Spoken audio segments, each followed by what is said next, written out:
စင်ကြေဘုံမြို့နယ်တစ်ခုဖြစ်တဲ့လိုင်သာယာကရန်ကုန်မြို့ရဲ့ဒုတိယရွှေတော်ကြာ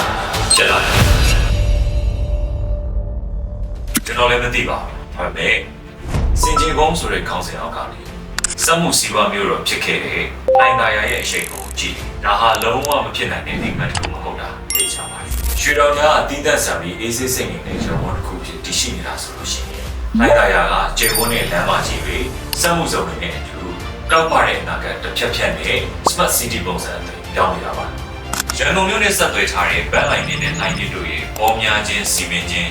းမြို့တီကစားကရှိခဲ့တဲ့တာယာကုန်းရွာရဲ့တာယာချင်းငင်းချမ်းချင်းဆိုတဲ့အနက်တိတ်တွေကိုယူပြီးတော့နဲ့ခေါ်ခဲ့တဲ့လိုင်သာယာမြို့ရဲ့ညီနာမနဲ့တီနေယာကတမြို့နယ်လုံးအနေထားရမင်္ဂလာရှိတဲ့ရက်ဖုံးရွှေကောင်းခြင်းနဲ့ပြည့်စုံတဲ့ရက်ဒေသတွေဖြစ်ပါတယ်။မြေကူးတရားကြီးတွေနဲ့ပြည်ဆက်ပြီးစိမ့်လက်တဲ့ပတ်ဝန်းကျင်တွေရှိတာကြောင့်မြို့ရဲကောက်လုံးမွန်းချက်နေပဲစိတ်အေးချမ်းစွာနေထိုင်ခြင်းနဲ့မိသားစုတွေအတွက်အထူးတင်တော်ပါတယ်။ဒီလိုစိတ်အေးချမ်းမှုမျိုးက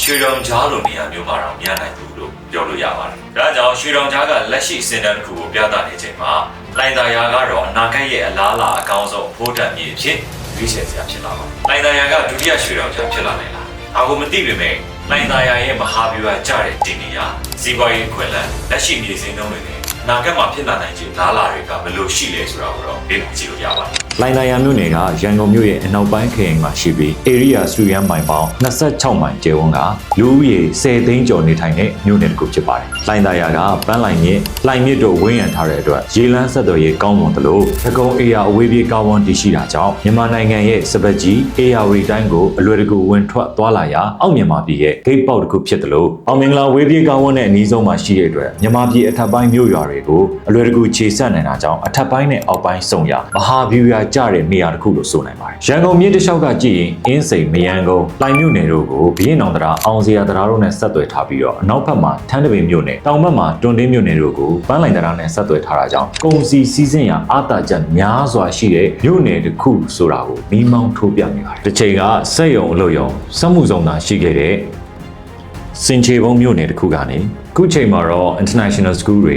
shopping mall တွေပုဂ္ဂလိကအဆင့်မြင့်ဆေးရုံတွေဗန်တွေအဆင့်မြင့်အိမ်ယာစီမံကိန်းတွေနဲ့အထက်မြင့်ကွန်ဒိုတွေပါရှိလာပြီဖြစ်တဲ့အတွက်ဒါကအခုလက်ရှိတရုတ်နိုင်ငံရဲ့စက်မှုစီးပွားမျိုးတော့ပုံစွမ်းရဲ့တစ်ချိန်ကအခြေအနေနဲ့တောင်ခက်ဆင်ဆင်တူပြီးဒီလိုတိုးတက်မှုအရှိန်အတိုင်းဆိုလို့ရှိရင်နောက်တစ်ချိန်မှာလိုင်သာယာကမြန်မာပြည်ရဲ့ပုံစွမ်းလို့တော့တင်စားလို့ရနိုင်ပါတယ်တိုးတက်ပြောင်းလဲနေတဲ့လိုင်သာယာမြို့နယ်ရဲ့စီးပွားရေးကိုကြည့်မယ်ဆိုလို့ရှိရင်ရန်ကုန်တိုင်းမှာစက်မှုစုံပေါင်း29ခုရှိတဲ့အနက်3ပုံ2ပုံခန့်ကလိုင်သာယာမှာရှိနေပါတယ်ဒီစက်ရုံအလုပ်ရုံတွေကနေ့စဉ်နဲ့အမျှထုတ်ကုန်တွေကိုစဉ်ဆက်မပြတ်ထုတ်လုပ်နေပြီးတော့ပြည်ပပို့ကုန်တွေနဲ့ပြည်တွင်းဖြန့်ဖြူးတဲ့သွင်းကုန်တွေစီးဆင်းနေတာကြောင့်ပြည်တွင်းပြည်ပလုပ်ငန်းရှင်ကြီးတွေရဲ့ငွေတန်းပေါင်းများစွာစီးဆင်းရာနေရာတစ်ခုဖြစ်တဲ့အတွက်မြန်မာနိုင်ငံရဲ့စီးပွားရေးကိုအဓိကထားမောင်းနှင်နေတဲ့နေရာတစ်ခုလို့ပြောလို့ရပါတယ်လိုင်သာယာရဲ့စီးပွားရေးကမြင်းတကောင်လားအရှိန်ကုန်နဲ့တိုးတက်နေတာဖြစ်လို့ဒီမြို့နယ်ရဲ့ပြည်စည်းတွေကထပ်တက်ဖို့ချိန်သိနေတဲ့ဖိုးတန်ရွှေမြေတွေပဲဖြစ်ပါတယ်။လက်ရှိလိုင်သာယာမြို့နယ်ကိုအပိုင်း9ပိုင်းခွဲပြီးလေ့လာတဲ့အခါ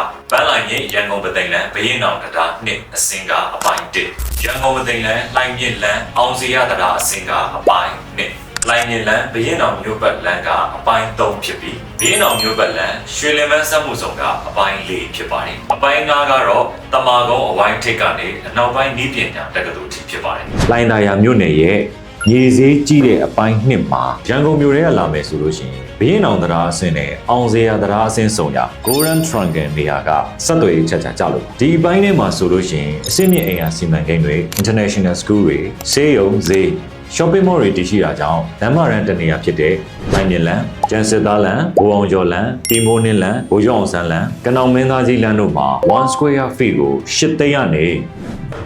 330ထိပေါက်ပါတယ်လမ်းကြားနေရာတွေဖြစ်တဲ့ကံရိပ်သာလန်၊ရန်ကြားကံရိပ်သာလန်၊ဥပုံညာလန်ဖိုးရစာလန်တို့မှာ1 square feet ကို2သိန်းကနေ9သိန်းထိပေါက်ဈေးရှိပါတယ်ဒါကဂရံမြေခွက်များရဲ့ပေါက်ဈေးဖြစ်ပြီးတော့ပါမစ်မြေနဲ့ကတော့1 square feet ကို9000လောက်ပဲကွာပါတယ်ဒါကြောင့်ပဲဒီမြေဈေးကွက်ကိုကြည့်ရင်လိုင်သာယာကစီးပွားရေးလုပ်ငန်းရှင်တွေနဲ့ရင်းနှီးမြှုပ်နှံသူတွေအတွက်နောက်တစ်ဆင့်ကိုခုန်တက်လို့ရမယ့်နေရာတစ်ခုအဖြစ်အင်ချမ်းမြေကျွမ်းကျင်သူတွေကသုံးသပ်ထားကြပါတယ်။လိုင်သာယာရဲ့အနာဂတ်ဖွံ့ဖြိုးတိုးတက်မှုကိုကြည့်မယ်ဆိုရင်လိုင်သာယာနဲ့ကက်လျက်မှာရှိတဲ့ထန်းတပင်မြို့နယ်မှာထိုင်ဝမ်လုပ်ငန်းရှင်တွေနဲ့အစိုးရတို့ပူးပေါင်းပြီးတော့စက်မှုဆောင်အသစ်တစ်ခုကိုကောင်းထည့်ဖို့ရှိတယ်လို့ငါးလုပ်ငန်းနဲ့ပတ်သက်ပြီးတော့လေရ ရင်းနှီးမြှုပ်နှံမဲ့စီမံကိန်းတွေရှိအောင်မှာဖြစ်ပါတယ်။ဒါအပြင်ရက်တရားစီမံချက်မှာလည်းလှိုင်သာယာမြို့နယ်အတွင်းရေနုံမြောင်းတွေလမ်းတွေကိုအောက်တုံကွန်ဆိုင်ပေါ်ဆောင်ဆောင်ရွက်ချက်တွေကိုပြုလုပ်နေတာကိုကြည့်မယ်ဆိုလို့ရှိရင်ဒီမြို့နယ်ပေါ်မှာနိုင်ငံတော်ရဲ့အထူးအလေးပေးအာရုံစိုက်မှုကိုမြင်ရပါတယ်။ဒါကြောင့်အလားအလာဘလောက်ကောင်းမွန်နေဆိုတာအပြည့်အဝခံမှန်းလို့ရနိုင်ပါတယ်။အရင်ကလှိုင်သာယာလို့ပြောရင်အလုပ်သမားတွေ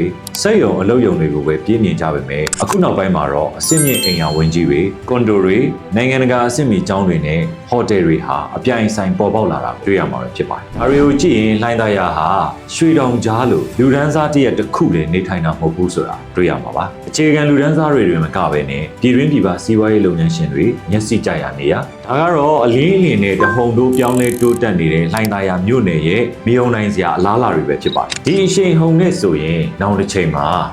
လှိုင်သာယာကဒုတိယရွှေတောင်ကြားဖြစ်လာနိုင်မလားဆိုတာလူကြီးမင်းတွေရဲ့အမြင်ကို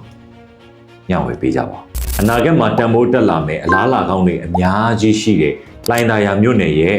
မြေဈေးကြီးတဲ့အပိုင်းနှစ်မှာတစ်ခါဝယ်သက်မြတ်မဲ့ဘလို့အိမ်ယာစီမံကိန်းတွေပေါ်ဆောင်နေလဲဆိုတာနောက်ဗီဒီယိုတွေမှာမြင်တွေ့ရမှာဖြစ်ပါတယ်။လှိုင်သာယာမှာရင်းနှီးမြှုပ်နှံမှုအတွက်အခုလိုအဖို့တန် information တွေကိုဒီထက်ပိုပြီးပြည့်ပြည့်စုံစုံသိဖို့ like and follow လုပ်ထားဖို့အမေ့ကြနဲ့နော်။